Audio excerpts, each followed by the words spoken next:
everybody, and welcome to Brick by Brick, the community podcast where we build a community one conversation at a time. I am your host, Brad Crihfield, and today I have a very, very, very special guest, Dr. Erin Simon. Nice to be with you. Thank you for doing this. Yeah, it's my pleasure. So you've been at B, I know you're counting the days, and I think you're at 87 days? You are correct. Really? Mm-hmm. Man. Okay, I'm surprised I was right. I think I heard you say 86 yesterday. I added one. That's See, look right. at that. All this education really helps. That's right. So, Arithmetic. what are your, how you feel so far?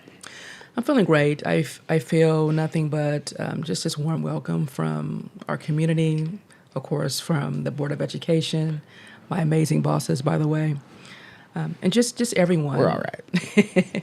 And just the listening and learning aspect, I truly feel this is a district, right, that wants to get better. I feel like we're on the precipice of just greatness, but also knowing that there are some things that we need to improve upon in order for the system to really work as it's supposed to. But I'm just super excited and just thrilled to be around just amazing people in this amazing district and also the communities that we serve. What was the biggest surprise? Like, what's the thing that's you were less expecting coming into this role? I think the systems, right? The systems that just are not in place that we need to ensure that are in place, just to ensure consistency. So from our school sites, many folks may be doing different things in regards to attendance taking practices there are a myriad of things I can mention, but just systems. So really building those systems in order for the system to work more effectively and efficiently.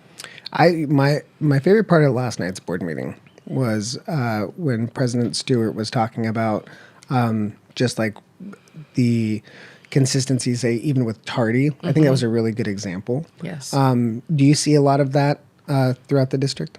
I see some, and as we know, attendance is the way that districts are paid, right, and receive their money. And so having correct attendance-taking practices are super important, and not just for funding purposes, but for us to have an accurate account of students who are coming to school, whether it's on time, on a daily basis, and then resources and interventions and supports that are needed for students who are not coming as consistently as needed. So that's something that we definitely need to work on.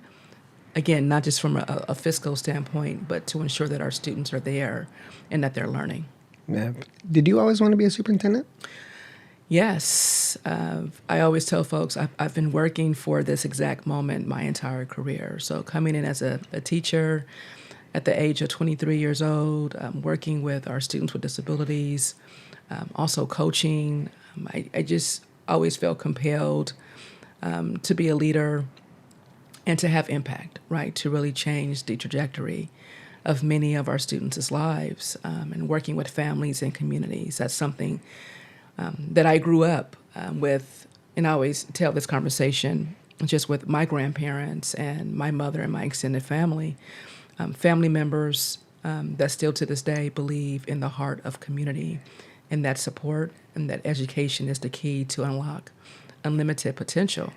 And so with that, just the impact that I knew that position had on creating change and changing the trajectory was something that I've been working towards for over 2 decades. Nice.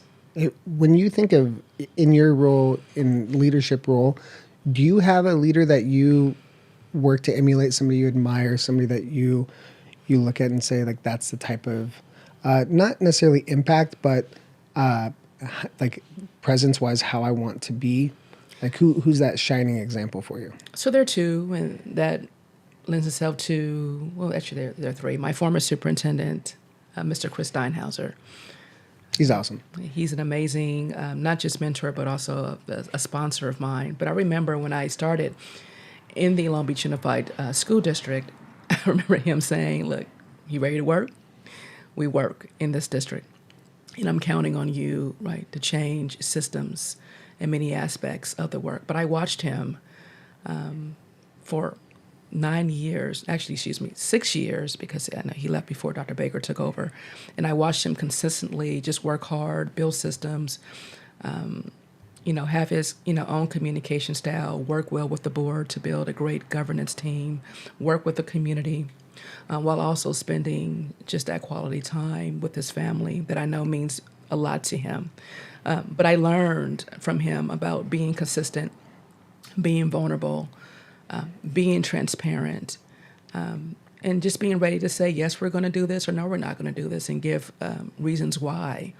Because he was always student-centered, and every move that was made in that district had students at the core.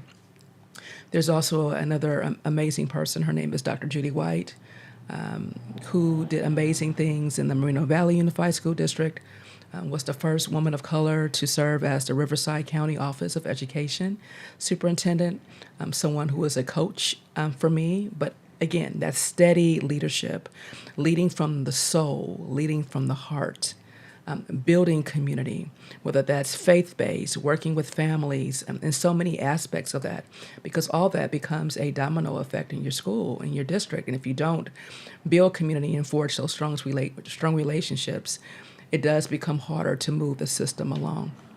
Also did well with her governance team, but keeping students at the center. So the leaders that I admire, and there's also Dr. Paul Gothold, who I know you know as well, the former superintendent of Linwood Unified School District, but also San Diego County Office of Education.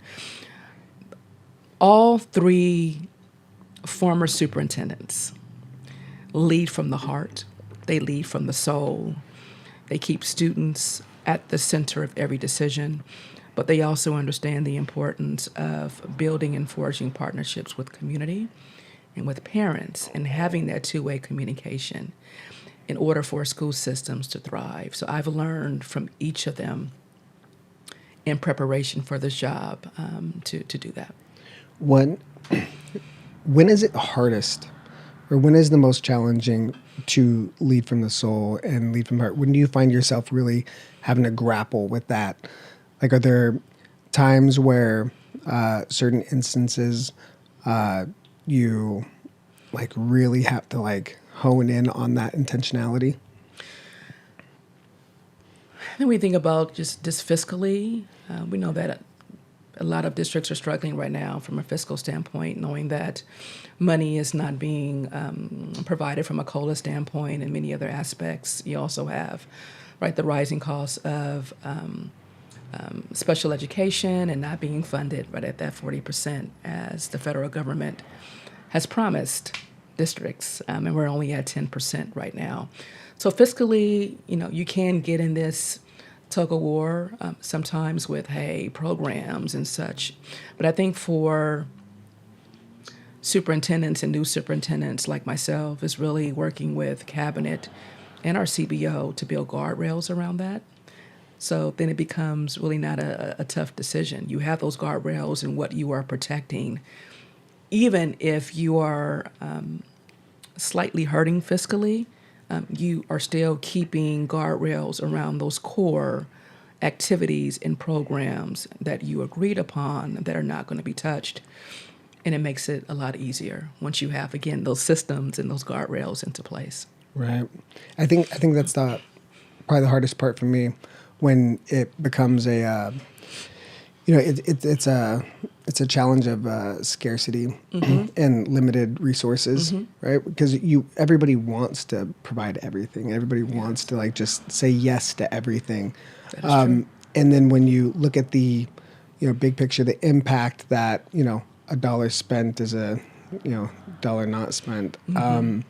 It gets really difficult, especially when it comes to spend, because it's you want to do everything, but the impact fiscally overall, you have to really kind of, those are where the tough decisions really come in. So that's why I don't envy, say Alma, our assistant soup of support Renee. Services, or Renee. I think we have a really great executive cabinet, and I'm really proud of everything that we're doing and the people that are in place right now.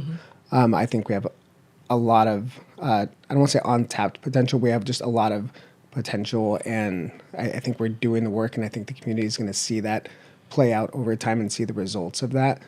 But I think what marks a great person, leader, or employee is you internalize it, right? So I can feel it sometimes. Like if you don't care about your work, you're probably not going to do very good work. But I see the burden that they take on, and that it's not just a workload thing. It can really weigh on you in a lot of ways. So what do you do with staff when they are like working or stressed? Like, do you really emphasize like self-care? Absolutely. And yeah. So we have these conversations all the time, and not just when we meet as a cabinet on a weekly basis for a substantial amount of hours, but it's just also just text. For me, going home, I know sometimes I'm the last one to leave, the last car to leave the parking lot, but still, my job as a leader, yes, is to take care of myself, but to also pour into others. And so it's always a conversation. Get some rest. Fridays, disconnect.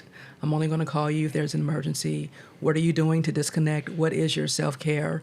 And so we do have those conversations because it is essential. If my staff, if our cabinet, if they're not well, they're not going to be able to support others and pour into others and pour into the work, because the work is very, very difficult. And this work is very stressful at times. But let's not forget it's also very rewarding. And that's why most of us have chosen this profession, is because we love children. We want to see children thrive, and we want them to be productive citizens in our society. And that's not lost on me, right, every single day. And I know it's not lost on the cabinet members who also serve the amazing Bellflower Unified School District. I think it's obvious how much everybody truly cares and pours their passion into their work. What do you think is the obviously every district has its challenges, right? And when we have ours, and we're working on so many things. What do you think is the when people opt out of public schools and go to private schools? What do you think is like the biggest, I don't want to say the biggest failure of public schools that you see from a leadership standpoint, like work to correct, to make that adjustment to where people are choosing our public schools? Instructional outcomes. As a parent, that's the first thing you want to see. How is a school, our school district doing instructionally? Like, where do they fit? Like, what are they ranked? What programs do they have that set them apart from other districts? And so for us, here's right where it gets a little interesting. Bellflower Unified School District has amazing programs that I don't believe many folks, not even community members who live in our area of residence, know that we have, like our CTE programs.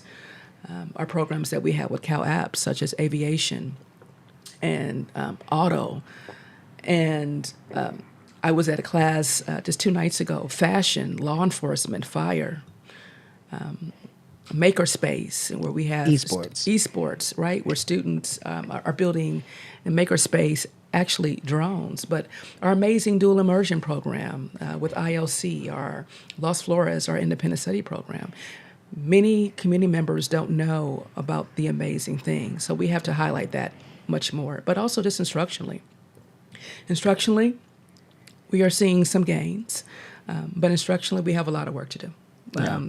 So even with those programs, the core components around English language arts and math, we really have to do a better job in helping our students increase their academic outcomes. And I don't want to speak specifically from a state assessment standpoint. Just being able to understand, comprehend, critical thinking, being able to read, the science of literacy and reading, some things that we are incorporating this year with a lot of PD and a lot of structure. So I know with certainty that many parents look at the instructional aspects of schools, but also facilities. So the safety aspect around facilities, are facilities newer? Do they have the latest technology, right, to support even the technology-minded students that we have today who really rely on technology to help them in many aspects of around the world of instruction. And so safety is also an aspect, right, that is connected to the infrastructure of our buildings. And that's something in the Bellflower Unified School District we need to work on. Yeah. I know last night we were moving forward with our facilities master plan. We are working towards a bond. It's crazy because most people don't know that like when you look at all the surrounding districts, we have the lowest bond debt than any of the districts out there, because the districts only passed one bond ever. And what people don't know, like I know some people might take pride in that, but when it comes to how we fund our facilities, what people don't know is we don't get funded to upgrade our facilities. We don't get funded to, build a new building. All of that has to come from bond. Yes. When you really look at the state of our facilities, I think it was a disservice to our students and our facilities, because now we're so far behind. You look at Downey; they've passed like 3 in the past like 6 or 8 years, and they have beautiful buildings, and they're taking our students. It's like, you have to just look at the reality of the situation. If we don't get the money for these buildings, then who's going to want to go to our schools? Absolutely. I think our maintenance team and our facilities team do a good job of upkeeping and working with what we have. But at the end of the day, we got to have up-to-date facilities that are safe and that are going to attract parents, because a lot of curb appeal is a lot. Yes, it is. Like when you drive by a school, every day, if that curb appeal matters. Yes, it does. And I want, my goal, my vision is that BUSD is the best district in our entire area.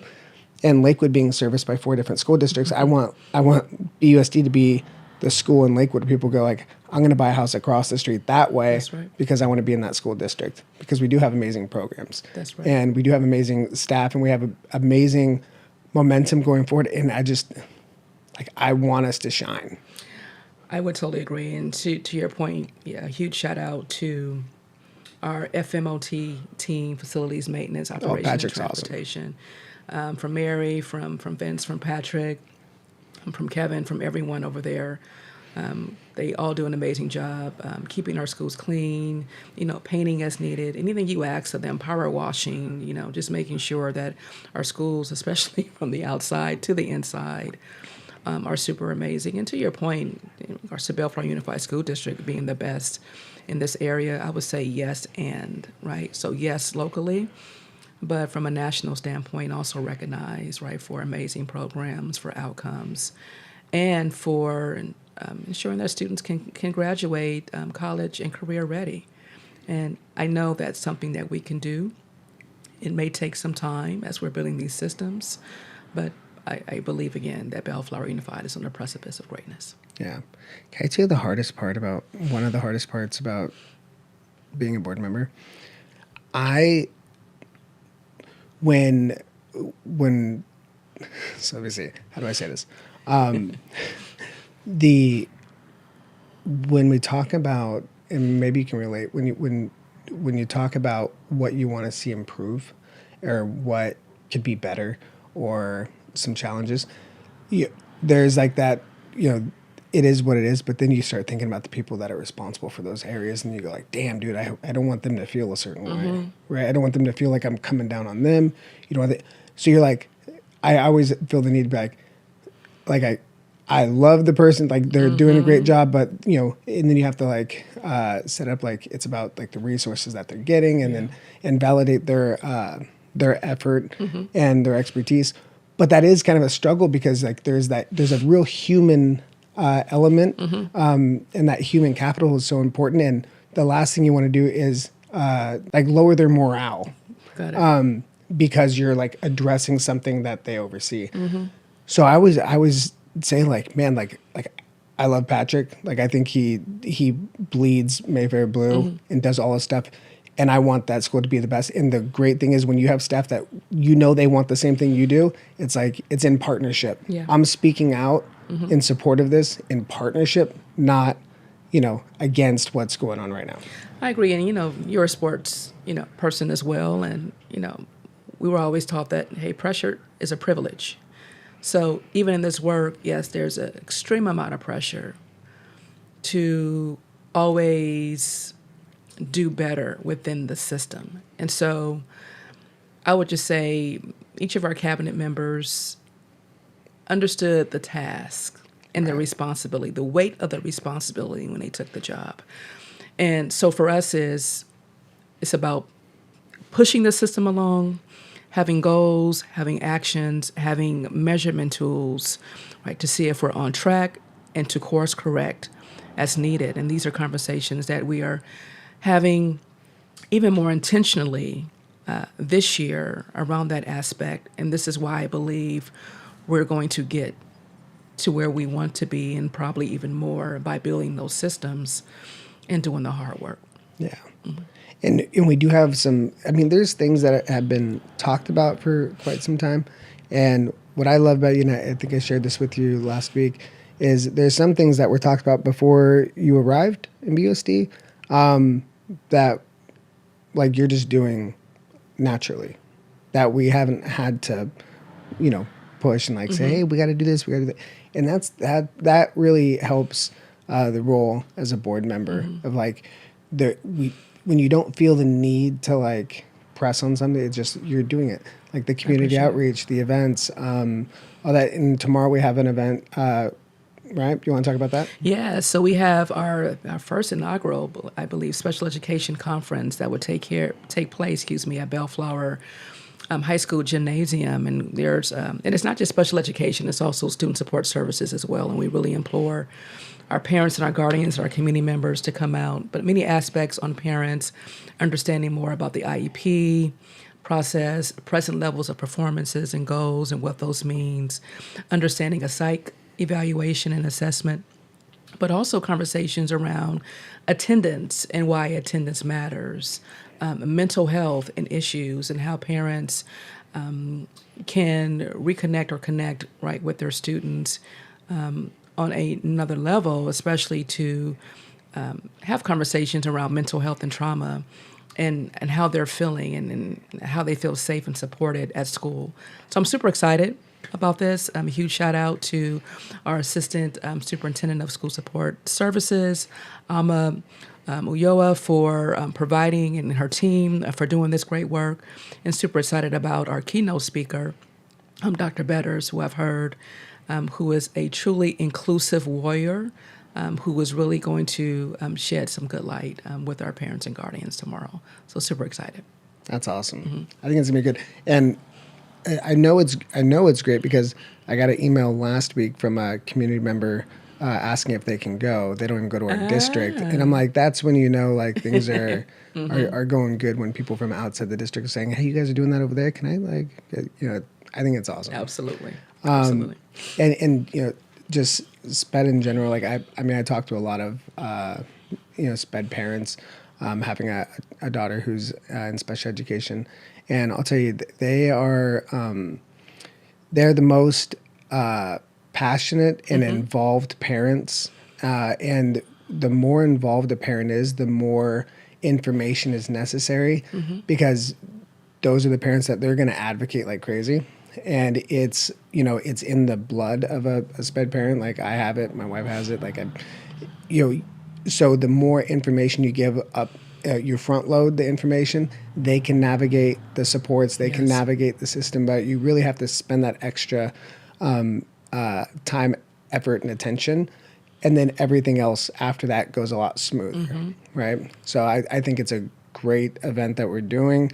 It's the first one that we're doing, not going to be the last. I think it's really important. And inaugural events are just exciting, period, because you get to see idea to fruition, right? And that's like the best. That's the best feeling. And we need to change. I mean, for us is, partnerships, forging those partnerships with our families and with our communities, so that we can have effective two-way communication. To your point, so we can hear from them, their hopes, desires, and dreams, but also hear where investments must be made and where we must course correct and change.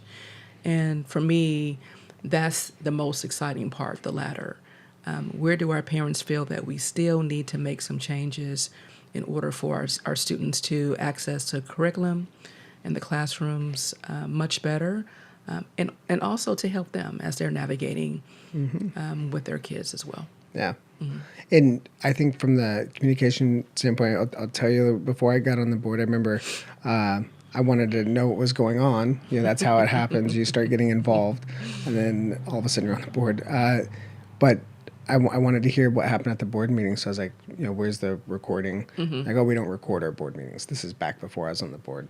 And I was like, okay, well, how do I find out what happened at the open meeting? It's like, oh, you got to go to the district office. You pay $5 to give you a CD, audio only. And I was like, what the heck? This isn't that long ago. Oh, my. So I started pressing. So I started showing up to board meetings with my camera in a tripod and then live streaming them on Facebook, because you're allowed to do that. Yeah. So then the board started going into recording them. So then they did it. They got the recordings going.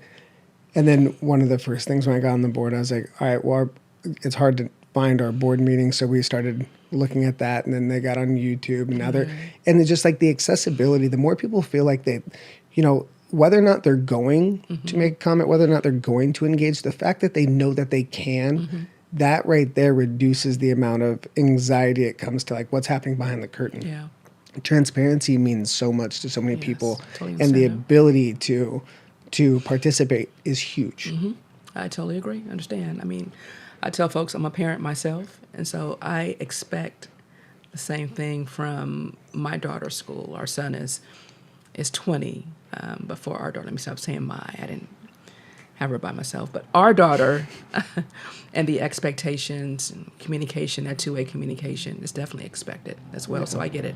Yeah, and understand. I think it definitely helps no matter what role you're playing in a school district when you can really put yourself in parents' shoes and that's where I feel like honestly as a board member I lack a little bit. I work at the college. I'm in education, but I'm not a professor. I'm not a teacher, and that's why I think when you're a governing board, you're a team, and I can really lean on the experiences and the insights of my fellow board members who have that in classroom experience, and I hold their insight very high because I don't have that experience.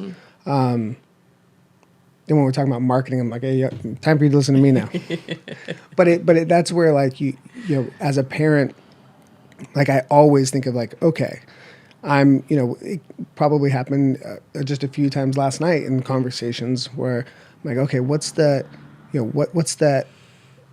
would that parent be thinking? Like, why, where is this coming from? I like that our board kind of brings that out of like, hey, let's put ourselves in the parent's shoes for a second. And like, let's, maybe there's something else here. Let's figure it out. I think that's a very authentic, real way of approaching issues and challenges. Agreed. Of like, you have to seek first to understand before being understood. Yes. I mean, even before you respond, I want to understand. I want information from both sides for me to be able to make that decision, right, in support of what our parents, what our communities, what they're saying, what our teachers are saying, what our students are saying. You really have to delve deep and be proximate, right? Be proximate to the work to truly understand the issues that are being faced within the district.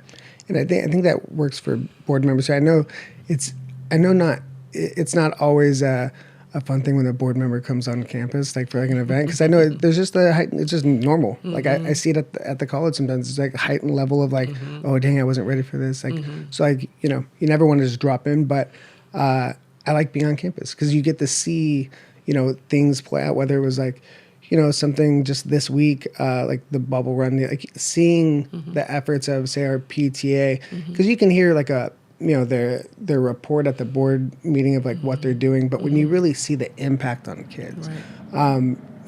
I always like, and I think we have a pretty active board who like wants to, show up to events, but also like, last night we were talking about like touring some of the classrooms, high performing classrooms. Like, I think it's good when you have a board that is interested in that and will do it, because being proximate to the work is so important. Absolutely.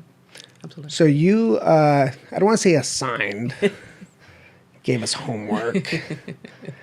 You gave a book recommendation to the board, and I'm halfway through. I read it on the airport. It's actually a pretty quick read, and I like it a lot. Thank you. It's the High Road Leadership High Road Leadership. by Mark Maxwell. John Maxwell? John Maxwell. John C. Maxwell. John C. Don't forget the C. You know, that's fancy. When you start putting your middle in, I think I'm going to do that. That's my goal in life. I do that now, yes. Do you? Yeah. What's M. Erin M. I guess I Simon. have seen it. That's when you know, like, that's cool. Because not everyone could pull it off, you know? But I'm going to get there one day. I'm going to be Bradley W. Critchfield. There you go. You know, I'm going to do That's it. a nice ring to it, too. It does. So I really like the book. It's kind of in the title, right? High Road Leadership. I'm going to assume you've read it. Absolutely. Okay, just make sure. You know those people out there that will recommend a book and not have read it themselves? If you're that person, stop doing that. That's happened to me before. That actually happened with somebody not too long ago, where they gave me a book recommendation. I read the whole book, and I was like, the best part about when somebody gives you a book recommendation, when you read it, you're like, oh, there's a conversation that follows this that I think is going to be very deep and insightful. And then I came back with that energy, like, man, when they were talking about this and that, and like how meetings, like, you know, it was, the book was Death by Meeting. And I'm like into it, right? Because I'm like, there was some good stuff in there. And within 10 seconds, I'm like, he didn't read the book. So I was like, man, but I mean, you know, I still read a book. It's cool. Yes. Okay. But what did you get out of this book? For me, it was transformative and, can I say, life-changing. Just teaches you the value of always taking that high road leadership and being able to listen and respect, right, others' values, but also, right, when you're able to help them, right, kind of come out of their own selves, if that makes sense. And more so it's around helping others navigate how to take the high road in support of staff, even from a parent perspective. It could be from a faith perspective, but really showing folks that there's another way in how you lead with integrity, how you stay morally grounded, and how you also lead from the heart. Even when there's a very stressful or distressing situation, but how do you support staff members out of that? And then how do you coach them? How do you coach them to have a different mentality or route as they're working towards something, especially as they're working with people? And that's how you change culture, right? By you being morally grounded, right? You taking that high road and still during very hard decisions, or even if a staff member may have made a huge mistake, how do you coach them out of that with respect and dignity by just being hard on the problem and soft on them? So it shows you even how to model that high road leadership, even through an executive position, and many other avenues, whether you're a parent or just other aspects of the work as well. And that's why I like it. There's also many sections around there around just that self-care, how you become just more strategic in the work that you do. There's a great section in regards to a football coach, Nick Saban, who used to be the Alabama football coach, and how he was just the master of adjustments. And so if he was losing a game, at halftime, he would make these amazing adjustments and have conversations with his players in order for them to elevate their minds mentally and their bodies physically to make such changes to win the game. And so there's just so many aspects of the book that I appreciate, but it really shows you how to lead with integrity, how to stay morally grounded, and how to make strategic changes that are needed throughout the course of your career. That's exactly what I took from it as well. And what I also liked about the book is their use of quotes throughout, because there's the overall message, but when sometimes when you pull quotes from different people, it's all about what hits, right? So that's why like some books, you know, I'm halfway through. There is quite a bit of like reinforcement and redundancy in it because it's driving the point. But the reason you do that is because when you say things differently, like it's, you know, wisdom is, you know, I mean, really like in one sentence, it's, you know, treat people with respect, be in integrity, and, you know, take the high road. Yeah. But how it's said is either going to resonate or not. It's either going to relate with you or not. So when they use like little quotes, there was a couple of quotes I really liked out of the book. And one of them was better a diamond with a flaw than a pebble without. And I like that because it's, you know, it's a, you know, all about having humility. And like, you know, it's okay. Yes, that's the word I can think about, humility. Yeah. I think like that was a lot of the book was just like having humility, like knowing you're flawed. And, you know, a lot of that's biblical too. You know, a lot of things, you know, when it comes to like wisdom as opposed to anything else, like when you can really not only like learn something, but accept a truth. When you accept the truth that we're all flawed and you are as well, and you approach life with that humility, it makes life so much like better. Because you give yourself slack and not slack in like that non-accountable way, but you accept that perfection is not the aim, but you know, love, progress, compassion, like all these other like more noble aims are much better. Yes. And so I feel like that was a big part of the book. And then there was also the other quote from Gandhi: "A man of character will make himself worthy of any position given." I like that one.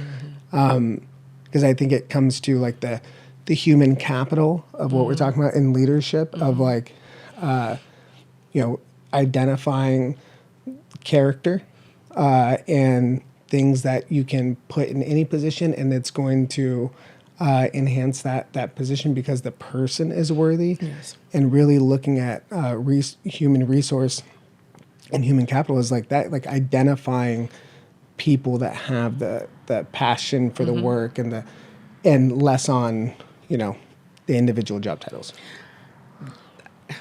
Yes, yes, and yes. It also raises. I have my point. To your point, it's about just imperfections and flaws, right? You want to hire folks. That's what I tell folks even now, as we're looking at our hiring practices and really revamping those. I want folks who align with the district's core values, right? The core values that the board has set forth, the mission and the vision. And they can be, right, the best in their position, the best in their field. But if they don't have a vision or their core values don't align with our core values, it is not going to be a great match. And we want people who want to work with kids, who love our students, right, and who understand that their job is to help them, you know, become better, right, in their craft as well. But, you know, there's so many times that you have, you know, leaders, you can even say districts, who are just hired just to hire to fill a position. That is not my belief. I'd rather not have or not fill a position than place someone in that position who I feel is not going to be good for kids. So that's also just kind of interwoven just throughout, right, the book as you're looking as the diamond quote that you just mentioned. You want to have people who may not be as polished, right, as the most seasoned educator, but if they're coming with that compassion and that desire and that will to further the district's core values and mission and vision along and stay student-centered, then that's someone I would take any day. Yeah. Than someone who doesn't have those core values. Yeah, and I think looking at people from the interpersonal, soft skills of people, I don't think it's weighed enough against, you know, different, you know, everything else on a resume or because most of the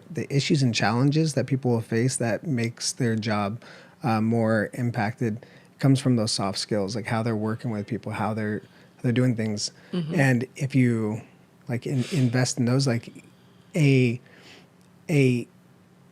can make the job so much more difficult and they can struggle. But if you really like grade on those soft skills, it's really important. Like finding good people.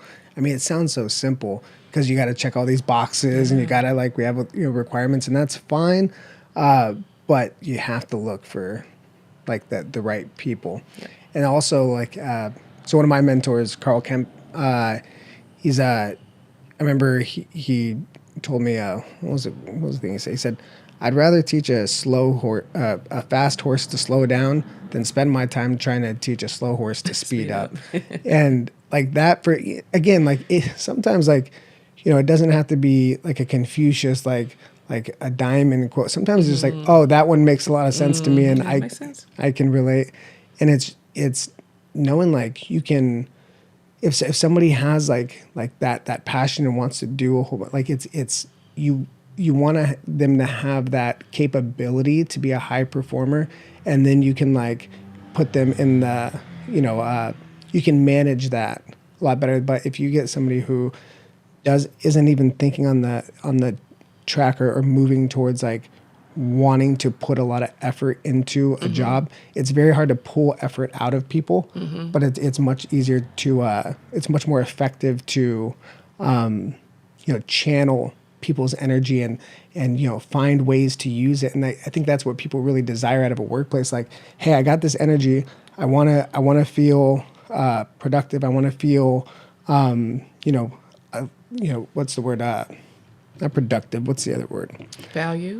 Valued, purposeful. I want to feel purpose. I have this energy. I want it to go to something worth purpose rather than, and so like, if you can find that and then channel that, like, I could think of like, half a dozen people that pop into my head in our district right now that you could tell like they're doing their job and they're doing it well, but there's an overflow of like, interest and purpose, and it's like finding that way.